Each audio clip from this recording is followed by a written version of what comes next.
रात का समय था। आसमान में चांद पूरा खिला हुआ था और उसकी चांदी सी रोशनी धरती पर बिखर रही थी। दूर पहाड़ियों के पीछे से एक हल्की नीली धुंध उठ रही थी, जैसे कोई जादुई पर्दा धीरे धीरे फैल रहा हो।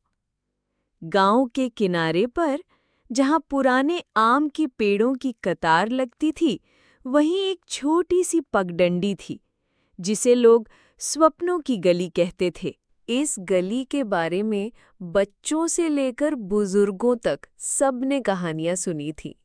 कहते हैं, जो भी इस गली में रात के समय अकेले चलता है, वो सपनों की दुनिया में प्रवेश कर जाता है। वहां ना समय का हिसाब रहता है, ना कोई डर, बस अनंत सुंदरता और अद्भुत अनुभव। लेकिन ये भी कहते थे कि ये गली केवल उन्हीं के लिए खुलती है जिनका दिल बिल्कुल साफ हो और जिनमें अब भी बचपन जैसी मासूमियत बाकी हो। गांव में एक लड़का था, आरव। उम्र करीब 18 साल, लेकिन आंखों में बचपन जैसी चमक और मन में जिज्ञासा का सागर। वो हर रात आंगन में बैठकर आसमान देखता और सोचता, क्या सच में कोई ऐसी जगह है जहां हम अपने सपनों को जी सकते हैं? एक दिन दादी ने उसे कहानी सुनाई। बहुत समय पहले यहाँ एक लड़की रहती थी, जिसका नाम चंपा था। वो रोज रात को उस गली में जाती और सुबह लौटकर अजीब-अजीब किस्से सुनाती। कहती, उसने फूलों से बने महल देखे, बादलों पर नाचते लोग देखे और आसमान में तैरती दीपक देखे। लेकिन एक दिन वो उस गली में गई और फिर कभी वापस नहीं लौटी। दादी की आवाज में रहस्य था और आरव का मन बेचैन हो उठा। उसने तय कर लिया कि वो खुद उस गली में जाएगा। उस रात जब पूरा गांव सो चुका था और हवा में चंपा के फूलों की खुशबू फैली हुई थी, आरव ने धीरे से घर का दरवाजा खोला। चांदनी में पगडंडी चांदी की लकीर सी चमक रही थी। पेड़ों से पत्तियों पर ओस की बूंदें लटक रही थीं और दूर से झींगरों की आवाज आ रही थी। जैसे ही वो उस पगडंडी पर चला, उसे एक अजीब सा एहसास हुआ। चारों तरफ की आवाजें धीरे धीरे धुंधली होने लगी और एक हल्की सी घंटियों की झनकार सुनाई देने लगी। उसके कदम अपने आप आगे बढ़ते जा रहे थे, जैसे कोई अदृश्य ताकत उसे खींच रही हो। थोड़ी दूर जाने के बाद पगडंडी के दोनों ओर लगे आम के पेड़ बदलने लगे। उनकी पत्तियां सुनहरी हो गईं और उन पर छोटे छोटे तारे टिमटिमा रहे थे। हवा में अब आम की महक नहीं, बल्कि एक मीठी अनजानी खुशबू थी। आरव ने चारों ओर देखा। आसमान अब गहरा नीला नहीं, बल्कि बैंगनी हो गया था और उसमें चांद की जगह एक विशाल चमकता फूल खिला हुआ था। उसकी पंखुड़ियों से रोशनी निकल रही थी और हर किरण जैसे कोई कहानी कह रही थी। अचानक सामने एक छोटी सी पत्थर की चौकी दिखी, जिस पर एक पुरानी किताब रखी थी। किताब का कवर मखमली नीला था और उस पर सुनहरे अक्षरों में लिखा था, स्वप्नों की गली, तुम्हारी यात्रा यहीं से शुरू होती है। आरव ने धीरे से किताब खोली। पहले पन्ने पर लिखा था, जब तुम अपने डर छोड़कर इस गली में कदम रखोगे, तुम्हें तुम्हारे सपनों की चाबी मिल जाएगी। लेकिन याद रखो, हर सपना उतना ही मीठा है जितना तुम्हारा दिल साफ है। पढ़ते ही किताब के पन्ने अपने आप पलटने लगे। एक तेज हवा चली और देखते देखते किताब के पन्नों से रंग बिरंगी तितलियां निकलकर आसमान में उड़ने लगी। उनमें से एक तितली सीधी आरव के कंधे पर आकर बैठ गई। उस तितली की आंखों में एक अजीब चमक थी। उसने मानो मुस्कुराकर कहा, चलो मैं तुम्हें ले चलती हूँ वहां जहां तुम्हारे सपने छुपे हैं। तितली आगे आगे उड़ रही थी और आरव उसके पीछे पीछे चल रहा था। जैसे जैसे वो आगे बढ़ रहा था, गली का रूप बदलता जा रहा था। पेड़ों की जगह अब कांच जैसे चमकते स्तंभ खड़े थे, जिनमें भीतर से हल्की हल्की रोशनी बह रही थी। जमीन पर घास नहीं, बल्कि नरम बादलों जैसा सफेद कालीन बिछा था, जिस पर चलने से कोई आवाज नहीं होती थी। चारों ओर एक गहरी पर सुकून देने वाली खामोशी थी। बस कहीं कहीं से बहती हवा की सरसराहट और दूर से आती एक मीठी धुन सुनाई दे रही थी, जैसे कोई अनदेखा संगीतकार बांसुरी बजा रहा हो। तितली बीच बीच में रुककर आरव को देखती, मानो पूछ रही हो, तुम तैयार हो? और आरव बस सिर हिलाकर उसके पीछे चलता रहा। कुछ देर बाद वे एक चौड़े दरवाजे के सामने पहुंचे। दरवाजा लकड़ी का था, लेकिन उस पर नक्काशी इतनी सुंदर थी कि लगता था जैसे उसमें जादू बसा हो। नक्काशी में पहाड़, नदियाँ, उड़ते पक्षी और मुस्कुराते चेहरे थे। दरवाजे के बीचों बीच एक छोटी सी सुनहरी चाबी लटक रही थी। तितली ने धीरे से कहा, ये चाबी तुम्हारे पहले सपने का दरवाजा खोलेगी, लेकिन याद रखना, हर सपना तुम्हारे दिल की एक गहराई को दिखाएगा। अगर तुम डर गए तो दरवाजा बंद हो जाएगा और तुम वापस लौट जाओगे। आरव ने बिना हिचक चाबी उठाई और दरवाजा खोला। अंदर कदम रखते ही वो एक हरे भरे बाग में पहुंच गया।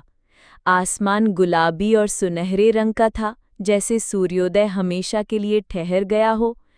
बाग में अनगिनत फूल खिले थे, ऐसे फूल जो उसने कभी देखे भी नहीं थे। कुछ फूलों की पंखुड़ियां पारदर्शी थीं, जिनके भीतर चमकते कण तैर रहे थे। कुछ फूल हवा में तैरते हुए धीरे धीरे रंग बदल रहे थे। बाग के बीच में एक छोटा सा तालाब था, जिसकी सतह शीशे जैसी साफ थी।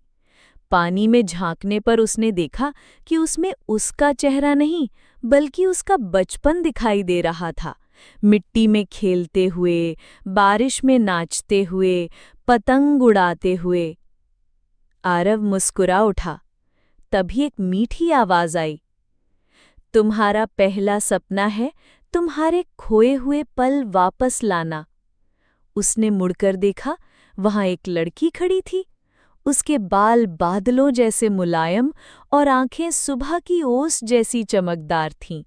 उस सफेद लिबास में थी और उसके चारों ओर हल्की सी सुनहरी आभा थी। तुम कौन हो? आरव ने पूछा। लड़की मुस्कुराई। मैं इस गली की रक्षक हूँ, तुम्हारे हर सपने का एक रूप। मैं तुम्हें वहां ले जाऊंगी जहां तुमने अपने असली ख्वाब छोड़े थे। वो उसकी तरफ बढ़ी और उसका हाथ पकड़ लिया। अचानक तालाब का पानी लहराने लगा और पानी की सतह से एक राह बनने लगी, सीधी आकाश की ओर। दोनों उस राह पर चलने लगे और जैसे जैसे वे ऊपर जा रहे थे, नीचे का बाग छोटा होता जा रहा था। हवा में अब चंपा, गुलाब और चंदन की मिलीजुली खुशबू थी। दूर कहीं से घंटियों की मीठी आवाज आ रही थी। थोड़ी देर में वे एक विशाल बादल पर पहुंच गए। यहाँ अनगिनत दरवाजे थे, हर एक पर अलग अलग रंग और निशान बने हुए थे। किसी पर सितारे, किसी पर लहरें, किसी पर दिल के आकार। ये सारे तुम्हारे सपने हैं, लड़की ने कहा। तुम इनमें से किसी को भी चुन सकते हो, लेकिन हर दरवाज़ा तुम्हें एक नई सीख देगा। आरव ने इधर-उधर देखा। उसकी नज़र एक नीले दरवाजे पर ठहर गई जिस पर सुनहरी पतंग बनी थी। मैं ये खोलना चाहता हूँ, उसने कहा। लड़की ने सिर हिलाया। तो तैयार हो जाओ अपने बचपन की उड़ान के लिए। आरव ने जैसे ही दरवाज़ा खोला, एक तेज हवा का झोंका आया और वो पतंग के धागे के साथ आसमान में उड़ता चला गया। गहरी सांस लेकर उसने कहा, मैं अपने सारे डर छोड़ता हूँ। मैं खुद पर विश्वास करता हूँ। जैसे ही उसने ये कहा, आईना पानी में बदल गया और दरवाज़ा अपने आप खुल गया।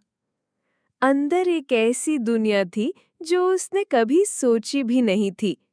आसमान में तैरते बगीचे, नदियों पर बने इंद्रधनुषी पुल और ऐसे महल जो पूरी तरह से रोशनी से बने थे। वहाँ के लोग मुस्कुरा रहे थे, एक दूसरे को गले लगा रहे थे और अपने अपने सपनों को जी रहे थे। लड़की ने समझाया, यही असली स्वप्नों की गली है। यहाँ तुम्हें वो मिलेगा जो तुम्हारे दिल में सबसे गहराई में छुपा है। लेकिन ये जगह सिर्फ तब तक रहती है जब तक तुम्हारा मन साफ और उम्मीद से भरा हो। आरव इधर उधर घूमता रहा। उसने संगीत सुना, सुगंधित फूलों को छुआ और हवा में उड़ते पंखों जैसे हल्के बादलों के बीच चला। उसने महसूस किया कि ये सिर्फ एक सपनों की जगह नहीं है, बल्कि एक एहसास है जो तब तक रहेगा जब तक वो अपनी जागती जिंदगी में भी अपने सपनों को जिंदा रखेगा। कुछ देर बाद लड़की ने कहा, अब तुम्हें लौटना होगा। आरव चौंका, लेकिन मैं यहाँ हमेशा रह सकता हूँ ना? लड़की ने धीरे से सिर हिलाया। नहीं, क्योंकि ये जगह तुम्हारे दिल में है, बाहर नहीं। अगर तुम यहाँ रहोगे तो तुम्हारी असली जिंदगी ठहर जाएगी। तुम्हें अपने सपनों को बाहर ले जाकर जीना होगा। आरव की आंखों में हल्की नमी थी, लेकिन दिल में शांति भी। उसने लड़की को धन्यवाद दिया और पूछा, क्या मैं फिर आ पाऊंगा? लड़की मुस्कुराई और बोली, जब भी तुम्हारा दिल साफ और उम्मीद से भरा होगा, ये गली तुम्हारे लिए खुल जाएगी। वापसी का रास्ता वैसा ही था जैसे आते समय। सुनहरी पत्तियों वाले पेड़, बादलों का कालीन और दूर से आती बांसुरी की धुन। धीरे धीरे रोशनी कम होने लगी और आरव ने महसूस किया कि उसके पैरों के नीचे अब फिर से मिट्टी है। वो अपने गांव की उसी पगडंडी पर खड़ा था जहां से सफर शुरू हुआ था। आसमान में चांद अब सामान्य था, लेकिन उसकी रोशनी में एक नया जादू था। शायद इसलिए क्योंकि अब आरव की आंखों में भी एक नई चमक आ गई थी। उस रात उसने घर लौटकर दादी के पास जाकर कहा, दादी, आपने जो कहानियां सुनाई थी वो सच थीं। मैंने स्वप्नों की गली देखी है।